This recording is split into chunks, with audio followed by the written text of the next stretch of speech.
There are people who believe when Trump said that, those words, she's for they, them, I'm for you, that won him the election. Why was that so powerful? This pronoun business. It's getting people fired up about something that really hits home with a majority of Christian people in this country and others. But it's really hitting home in a way that it rocks their comfort level.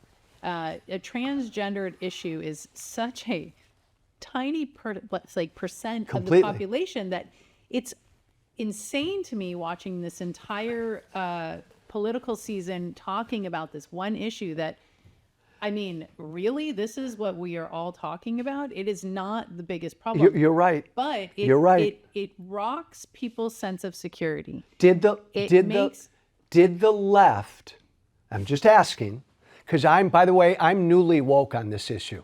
I go on TV and I say I'm a proud fucking woke conservative. Can we get your pronouns, Joe?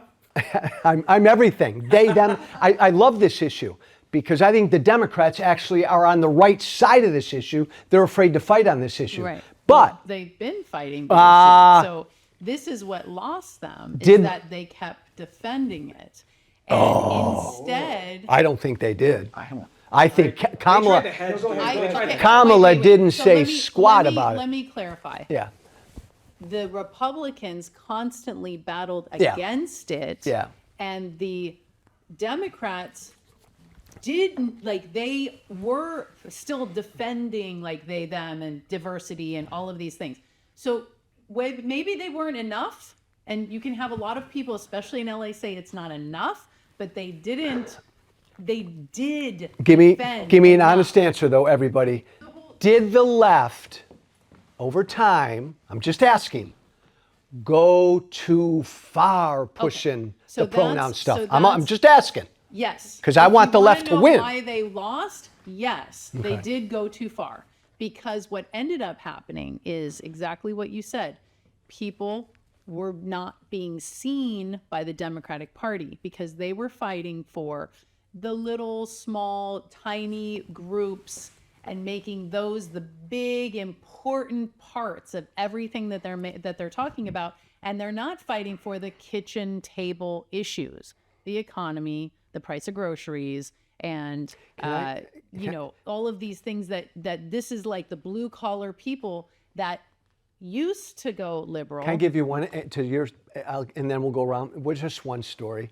Me in September campaigning somewhere in Arizona for Kamala, and I had 4 people in a row, 4 regular working class people who kind of didn't like Trump and didn't like Kamala, and they all told me the same thing. This was weird afternoon.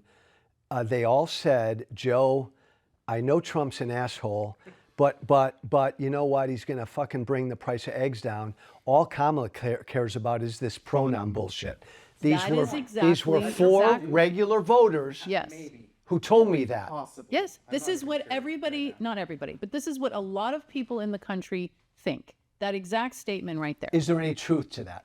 I think the media made a very good point of making it the truth. You know, there is a lot of misinformation in the way things are portrayed. Is there any truth to the Democratic Party let themselves get tied with too much of this? Okay, so you're in a crowd here that probably very, very strongly believes in DEI.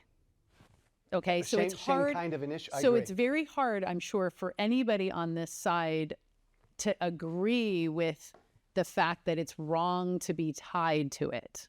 It is literally how he's dismantling the country at this exact moment. So is it wrong for the Democratic Party to be tied to it? No, but the way that it's portrayed to the conservative group of people and their thought process, for them, yes. And this is why you have even typically liberals that are Black or Latino or whatever, when it comes to their conservative religious thoughts, they're going back to the Republican Party because it is too much for them.